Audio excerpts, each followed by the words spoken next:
All right, so we're diving deep into design thinking today. Specifically prototyping and testing. Yeah, which, seems pretty perfect for you, right? Yeah. Given that project you've got going on. Oh, it's a really interesting area. Especially, in software engineering. Yeah. You're already on top of Agile, right? Hmm. So this deep dive will show you how prototyping and testing really fit into, creating these amazing user-friendly products. Exactly. It's like when I was redoing my kitchen, Yeah. sketching out the layout Mm, beforehand, right. saved me from some pretty pricey mistakes.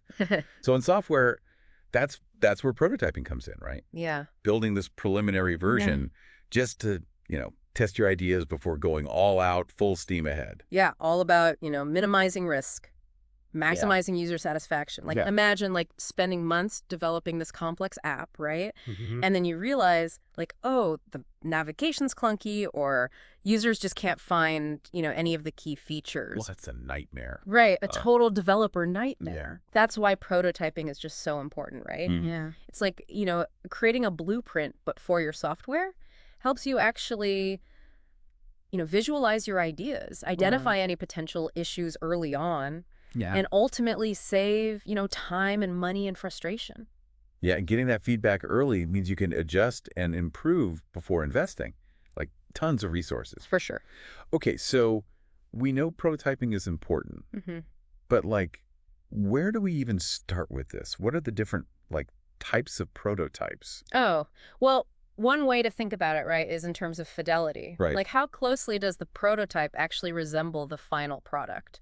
Yeah. You got, low fidelity, medium fidelity, and high fidelity. Right. So it's like a spectrum Yeah. of detail. Totally. So what would a low fidelity prototype look like in the real world? Oh, think like, sketches, wireframes, like even just scribbles on a whiteboard. Right. It's about capturing that core structure Yeah. and the flow of your software, like a roadmap, right? Yeah. You could, for example, use Balsamiq, right? Just to mock up different screens and see how they connect. Okay. It's quick, it's simple, and it's perfect for early brainstorming. So it's all about getting those initial ideas out there Yeah, without getting bogged down in all the visuals and the detail. totally. Yeah. Okay. Then, as you refine the concept, you can move on to medium fidelity prototypes. Okay. These are like, clickable mock-ups, Right. often created using tools like Figma or Adobe XD. You're starting to flesh out the user interface and test interactions. Got it. So users can actually click through the screens Yeah. and see how things, move around, Yeah,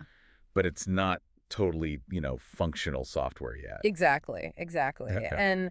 And this is where, a company like Instagram really nailed it. Okay. They used Figma a ton in the early stages Mm-hmm. just to test out different, user flows and interactions Wow. before they even wrote a single line of code. That's impressive. Yeah, it really is. That's a great It example. allowed them to, gather feedback from real users Yeah. and refine their design, based on those insights. Amazing. So it shows that even medium fidelity prototypes Right. can be super powerful Yeah, in shaping a product totally. that becomes, successful. Exactly.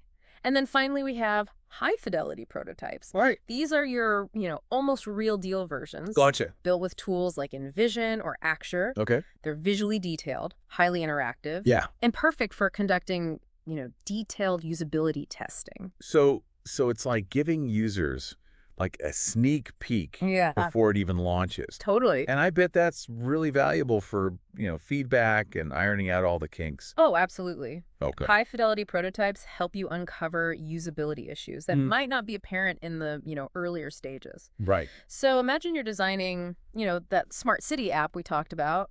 Right. A high fidelity prototype would let users actually go through the process of reporting a pothole, step by step. Oh, You can actually see where they get stuck. yeah. If the instructions are clear, if the buttons are in the right place, all those, crucial details. It's like a test drive Yeah, exactly. for the app. For sure. And since it looks and feels like the real app, Right. you get, much more accurate feedback, right? Exactly. Right. Okay. Great. And it's not just about identifying problems, Yeah. High fidelity prototypes can also be used to validate, your design decisions. Huh? For example, Google's material design language Right. used by billions of people, right? Mm-hmm. It went through rigorous prototyping for months.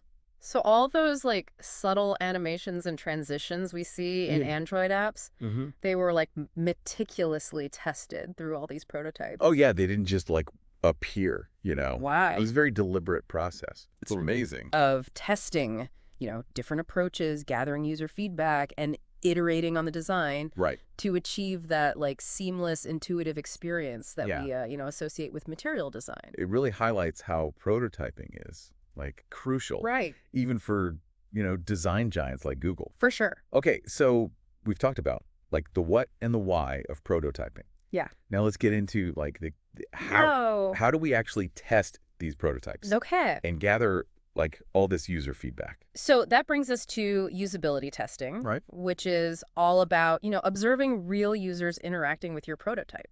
Sounds simple enough, Yeah. but I'm guessing it's a bit more to it than just, like, handing someone your prototype and saying, go for it. Yeah, you're absolutely right. Right. Effective usability testing requires, a more structured approach. It's not just about like, random observations. You need to have clear objectives. Yeah. Recruit representative users Yeah. and give them like specific tasks. Okay, so let's break that down. First, Yeah. we define our objectives. Yeah. What are we, like, trying to learn from this? Exactly right. Yeah. Like let's say, you're testing that smart city app. Yeah.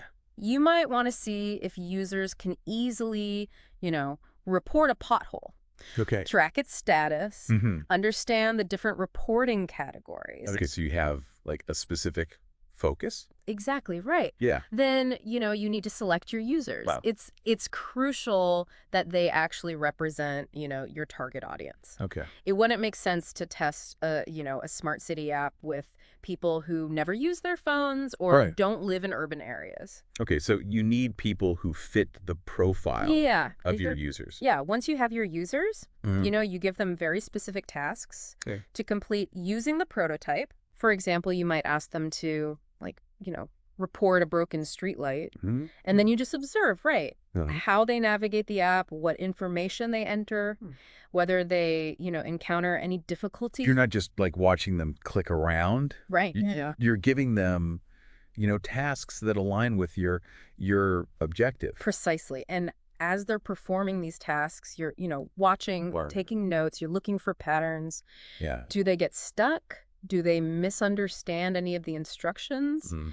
Do they hesitate before, clicking a certain button? Right. It's like being a detective, like looking Yeah. for clues Right. to see what's working, what's not. Exactly. And then after you've conducted the test, you analyze your observations. You Ugh. look for trends. You identify any, usability issues that Yeah. need to be addressed. So it's not just, like, gathering data. It's making sense of it Totally. Yeah. and turning it into, like, actionable things. Absolutely. And this is where it gets really, interesting Sure. because the insights that you gather Mhm. from usability testing Yeah. feed directly back into your design process. So it's like a continuous Right. loop. Yeah. You prototype, you test, you analyze, you refine, and then you repeat. Exactly. Uh-huh. And that brings us to the concept of, rapid prototyping. Okay. It's all about, quickly iterating on your designs, Mhm. testing them with users, gathering feedback, Right. and, making improvements. And this is a core principle of agile development, something, you're already familiar with. Yes, agile. Right. The methodology that, embraces flexibility and collaboration. Exactly. So how does, like, rapid prototyping, how does that fit in? Oh, it's all about embracing the feedback loop. Okay. You start with a basic prototype, you get feedback, Right. you refine it, you test again, and you just keep iterating Okay. until you have a solid foundation for your final product. Oh. Think of it like as a continuous upward spiral, right? Yeah. Where each iteration brings you closer to a truly like user-centered product. Gotcha. Okay, cool. And remember, even seemingly small details Yeah. can have a huge impact on usability. Okay. Take Amazon, for example. Right. They're known for obsessively testing Okay. even the tiniest elements of their website. Like, the placement and wording of their buy now button. The buy now button. Yeah, they're obsessed with it. Wow. But I mean, hey, if it makes them millions, Right. it's probably worth it. They found that, even minor tweaks can Mhm. significantly impact user behavior Okay. and ultimately their bottom line. That's incredible. Yeah. Are there any specific, like, tools Oh, for sure. that can be helpful for conducting usability testing? Absolutely. Okay. Platforms like usertesting.com, allow you to record user sessions as they interact with your prototype, Oh. while tools like lookback.io Mm-hmm. provide real-time testing Gotcha. with, live feedback from users. All right. So from rapid prototyping to Yeah. usability testing, Yeah. it's all about, embracing this process of constant improvement. Exactly. So that brings us to, iterative design. Precisely. Iterative design is all about embracing that cycle of, Yeah. design, test, refine, Right. and repeat. Mm-hmm. It's a core principle of agile and lean methodologies, Okay. emphasizing, continuous improvement through small, Right. frequent updates. So it's not a one-time thing. Right. It's an ongoing process. Totally. Yeah. The key is to establish a solid feedback loop. That's right. You start by developing a prototype, Right. then you test it with users. Yeah. You analyze the feedback, you Yeah. refine your design based on the insights, and then you just repeat the entire cycle. Right. So it's like that upward spiral again. Exactly, yeah, Excellent. where each iteration brings you, Yeah. closer to that user-centered product. Right. One company that comes to mind that really does this well Okay. is Spotify. Oh yeah. They are constantly updating their UI UX based on, real-time user feedback. Oh. They analyze user behavior, conduct A/B testing, gather data through heat maps. Right.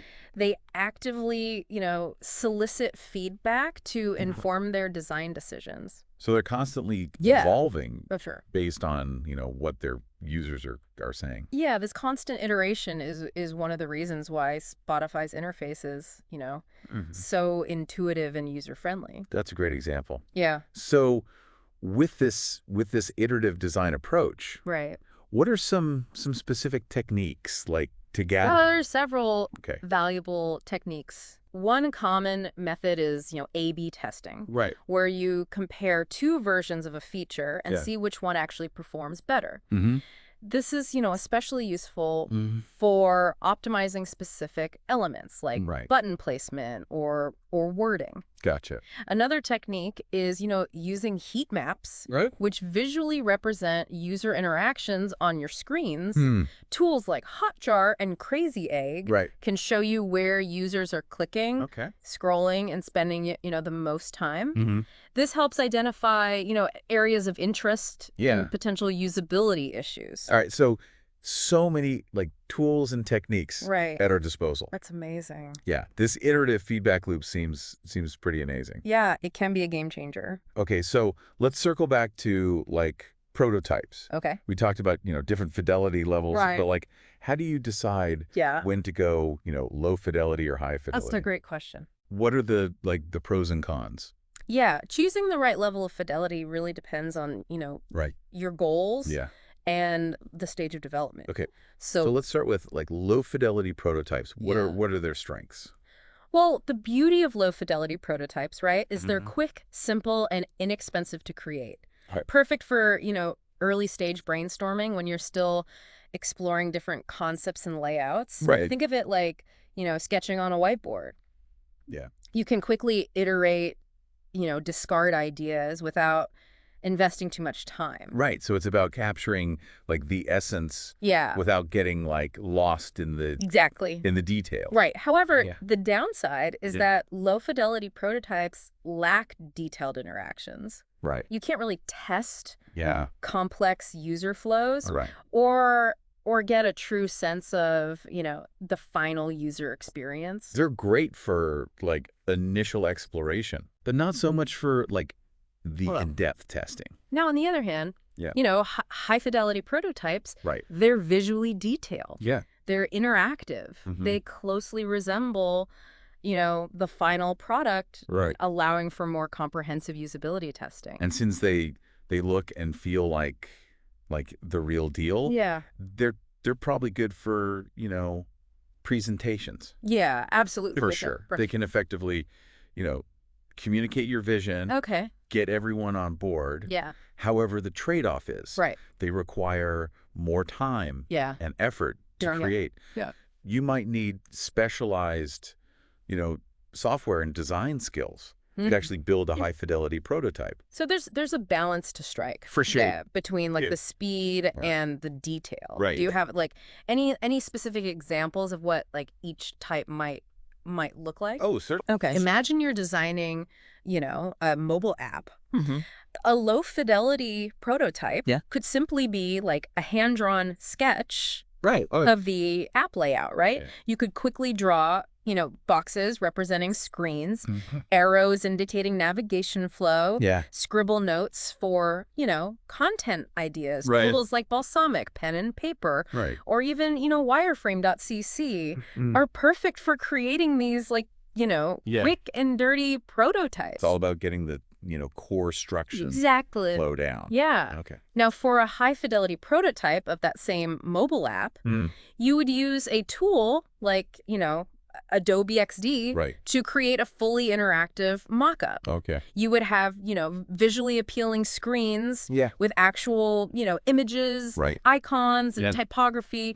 You could even simulate, user interactions like button clicks, transitions between screens. Okay, so it's about creating an experience as close to the real app as possible. Right. This allows you to, conduct more accurate usability testing and gather detailed feedback on the user interface and, overall experience. Okay, we've covered a lot here from, prototyping and usability testing to, this iterative design process. This is all like incredibly valuable information. It is. But how can our listener like apply these concepts in a more concrete way?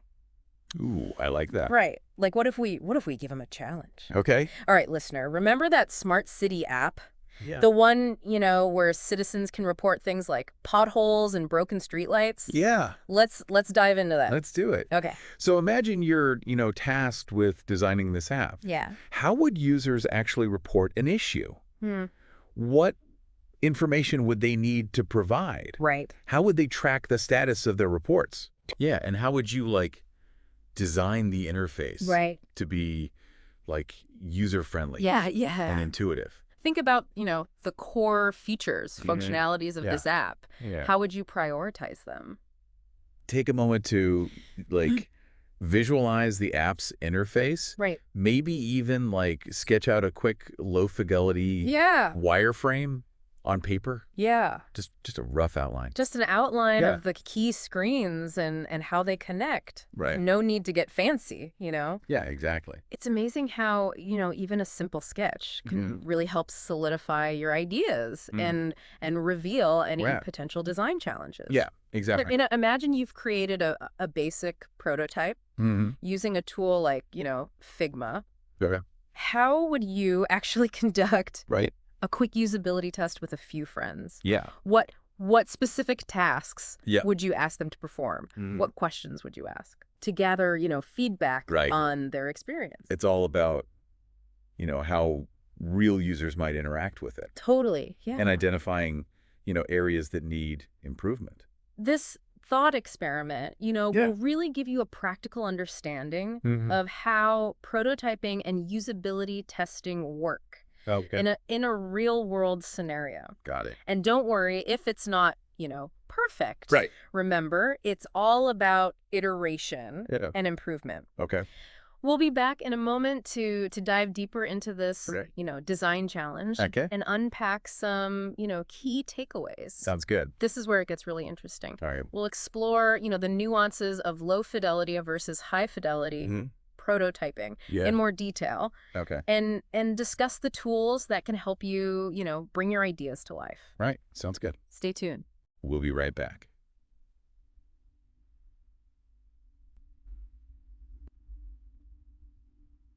Welcome back. Hopefully you had some time to sketch out some ideas for that Smart City app. Oh, yeah. It's amazing how even an exercise as simple as that can, spark so much creativity. Right. And really reveal those potential design challenges. It really forces you to think through the user's journey, right? Absolutely. Yeah. And consider all the different ways they might interact with your app. And it really highlights the importance of starting with like low-fidelity prototypes, right? Yeah. At these early stages. Early stages. Yeah. It's all about getting those ideas out of your head into a tangible form, even if it's, just sketches or wireframes. Yeah, it reminds me of like planning a road trip. Oh, yeah. Right? You got all these like